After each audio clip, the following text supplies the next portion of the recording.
तेजो बिंदुपनिषद, महोपनिषद, अन्नपूर्णोपनिषद, वराहोपनिषद, योग वासिष्ठ, त्रिपुरा रहस्य, इन सब का अध्ययन करें, अनुशीलन करें तो जगत क्या है? चिदाश्रित है, चिदविलास है, चिन्मय है और चिन्मात्र है। बीच में एक शब्द मैंने जानबूझ के छोड़ दिया, चिदविवर्त। जगत चिदाश्रित है, चिदविलास है। वेदांती बीच में एक शब्द और सन्निहित करते हैं, चिदविवर्त है, और अंत में चिन्मात्र है। जगत चिदाश्रित है, चित्त तत्व परमात्मा तत्व के समाश्रित ही जगत है, क्योंकि सत्ता चित्ता की अभिव्यक्ति जो नाम रूपात्मक जगत के माध्यम से है वो तो सच्चित की विद्यमानता के कारण ही है।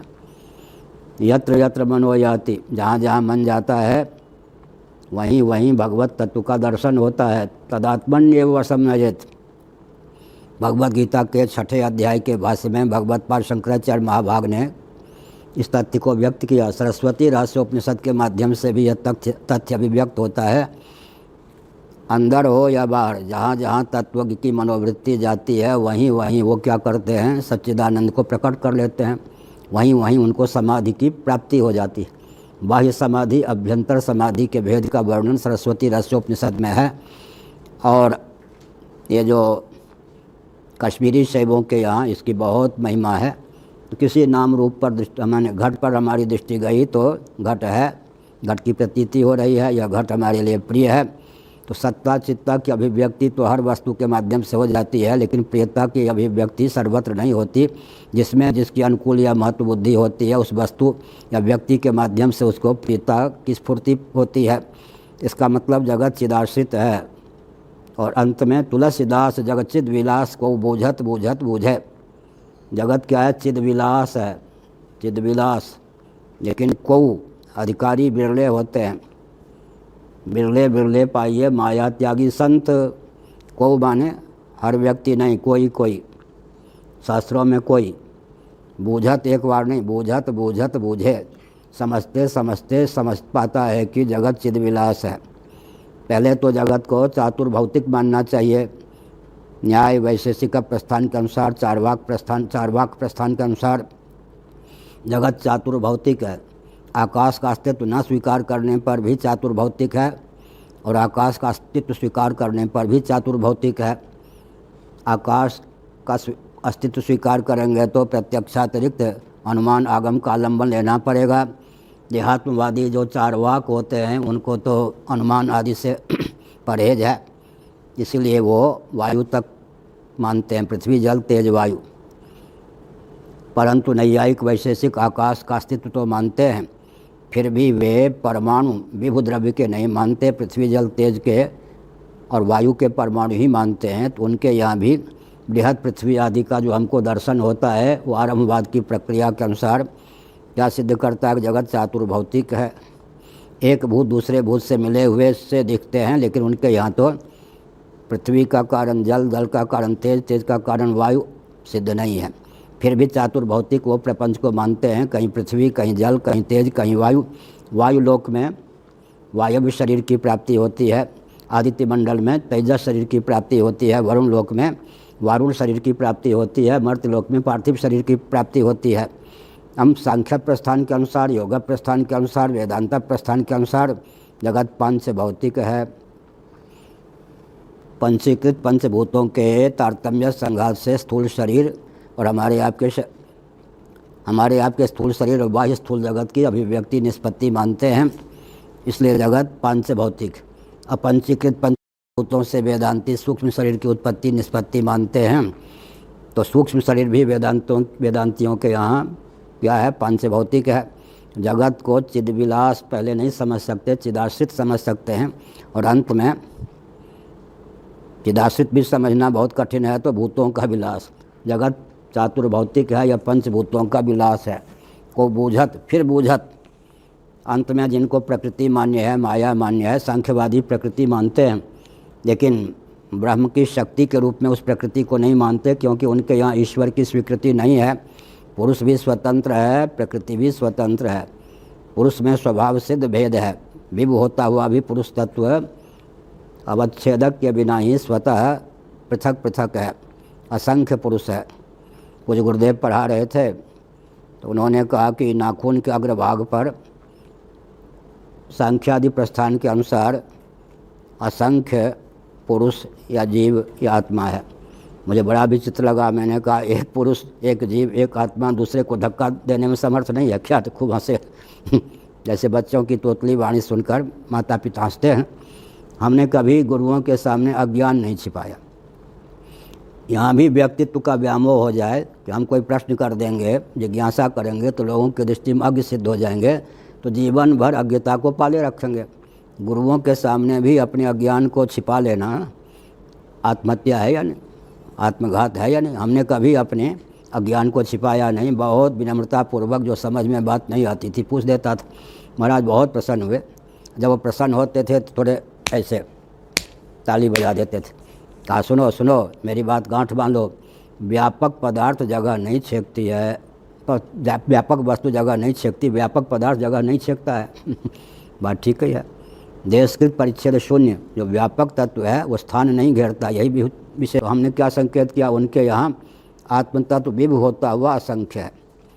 एक विचित्र बात है, श्री वैष्णवाचार्यों की गाथा पृथक है। यहाँ तक कि नैयायिक आत्मा को विभु मानते हैं, असंख्य मानते हैं। नैयायिक वैशेषिक भी आत्मा को विभु मानते हैं, असंख्य मानते हैं। सांख्यवादी भी आत्मा को विभु मानते हैं, असंख्य मानते हैं। योगी भी आत्मा को विभु मानते हैं, असंख्य मानते हैं। यहाँ तक कि कर्म के पक्षधर जो पूर्व मीमांसक हैं वो भी आत्मा को विभु मानते हैं, अनेक मानते हैं। मीमांसा न्याय मान मेयोदय, मीमांसा मान मेयोदय आदि ग्रंथों के अनुशीलन से सिद्ध है। भगवत पाद शंकराचार्य महाभाग आत्मा को विभु और एक मानते हैं। उपनिषदों में भी आत्मा को विभु और एक ही माना गया है। उसमें औपाधिक भेद है, स्वभावतः आत्म तत्व एक ही है। जैसे कि आकाश एक ही है, घटाकाश मठाकाश आदि जब हम कहते हैं तो औपाधिक भेद की प्राप्ति होती है। तो मैंने संकेत किया कि देश काल वस्तु ये सब पदार्थ हैं। जगत पहले भूतों का विलास है, यह समझना चाहिए। फिर अंत में जब प्रकृति का अस्तित्व मानते हैं उनके मत में क्या होगा, प्रकृति का विलास है। मायाम तो प्रकृति में विद्यात, वेदांतियों के यहाँ भी जगत प्रकृति का विलास है, लेकिन वो प्रकृति परमात्मा की शक्ति है, उसको माया भी कहते हैं। ब्रह्म शक्ति रेव प्रकृति ही निरालंबोपनिषद। तो जगत माया का विलास है या प्रकृति का विलास है, यह उच्च कोटि का ज्ञान है। इसमें वैशेषिकों की दाल नहीं गलती, नैयायिकों की दाल नहीं गलती, चारवाकों की दाल नहीं गलती, सांख्यों की दाल गलती है, योगियों की दाल गलती है, वेदांतियों की दाल गलती है। तो जगत फिर क्या हो गया? तुलसीदास जगतचिद विलास को बूझत बूझत अंत में बूझे। चिदधिष्ठित जो प्रकृति है वही तो जगत के रूप में उल्लसित है। मायाध्यक्षेण प्रकृति श्वेते सचराचरम हेतुना नेन कौन्तेय जगत विपरिवर्तते। परास्य शक्ति विविधैव श्रूयते स्वाभाविकी ज्ञान बल क्रिया च। तो हमारे यहाँ जगत फिर क्या है? चिद विलास है।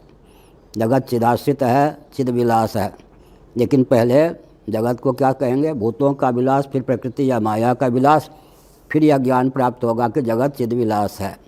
तुलसीदास जगत चिद विलास को बूझत बूझत बूझे।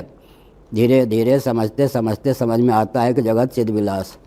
अब एक शब्द है जो वैष्णव लोग प्रायः नहीं मानते हैं, चिद विवर्त। वेदांती जगत चिदाश्रित है, चिद विलास है के आगे चिद विवर्त है ऐसा भी मानते हैं। चिद धातु का परिणाम नहीं है, माया का परिणाम है, इसलिए चिद विवर्त है। और अंत में चिद विवर्त होने के कारण विवर्त की स्वतंत्र सत्ता तो नहीं होती, अधिष्ठान की विवर्त विपरीत रूप में प्रतीति, अन्य रूप में प्रतीति का नाम ही तो विवर्त है। तो इसके लिए अंत में जगत क्या हो गया? चिन्मात्र हो गया। तुलसीदास जगत चिद विलास को बूझत बूझत बूझे, परंतु यहाँ जगत चिदाश्रित है, जगत चिद विलास है, जगत चिद विवर्त है, जगत चिन्मय है। जो चिद विवर्त होता है वो चिन्मय होता ही है। जो चिन्मय होता है अंत में मयट प्रत्यय का जो प्रयोग होता है व्याकरण में विकारार्थक होता है, प्राचुर्यार्थक होता है। यह तो प्रसिद्ध है। सामान्य व्याकरण इतना ही जानते हैं कि मयट प्रत्यय का प्रयोग विकारार्थक और प्राचुर्यार्थक होता है। गंभीर दृष्टि से स्वरूपार्थक भी मयट प्रत्यय का प्रयोग होता है। प्रसंगानुसार मयट प्रत्यय का प्रयोग विकारार्थक, प्राचुर्यार्थक और स्वरूपार्थक होता है। जब हम मयट प्रत्यय का प्रयोग स्वरूपार्थक मानेंगे तो जगत चिन्ह मात्र होकर शेष रहेगा।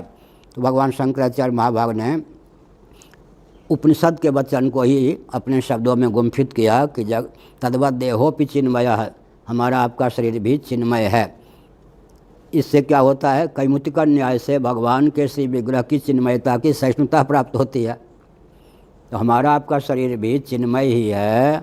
तब क्या कहना कि भगवान जो कि क्लेश कर्म विपाक आशय से सर्वथा परामृष्ट हैं, अविद्या काम कर्म के बिना ही, विद्या योग से निज इच्छा से, आविद्यक काम के बिना ही, अन्योन्याध्यास मूलक काम के बिना ही स्वेच्छा से अवतीर्ण होते हैं। निज इच्छा निर्मित तनु, निज इच्छा का अर्थ क्या होता है, निज माने निज जन। भक्तों की इच्छा से कभी भगवान अवतीर्ण होते हैं, कभी स्वयं अपनी इच्छा से अवतीर्ण हो जाते हैं। निज इच्छा निर्मितन माया गुण गोपार, इसका अर्थ क्या हुआ, भगवान का श्री विग्रह चिन्मय है, इसको मानने में हमें क्या आपत्ति है। प्रामाणिक दृष्टि से विचार करने पर हमारा आपका भी जो शरीर है वो चिन्मय ही सिद्ध होता है। तद्वत देहोपि चिन्मय, द्वार के रूप में क्या है, यहाँ पंचभूत है, भगवत विग्रह में द्वार के रूप में विशुद्ध सत्वात्मिका केवल प्रकृति या माया है, स्वात्म वैभव है, आत्मयोग है, कोई भी शब्द कह दें। भगवदीय स्वात्म वैभव शब्द का प्रयोग वल्लभाचार्य महाभाग अधिक करते हैं। आत्मयोग शब्द का प्रयोग श्रीमद् भागवत में आया ही है, किया गया है। इस प्रकार से तो हमने संकेत किया कि विचार करें तो जगत के रूप में सच्चिदानंद स्वरूप भगवत तत्व की ही अभिव्यक्ति है। इस ढंग से विचार करने पर शक्तिपात अपने आप पूर्ण हो जाता है।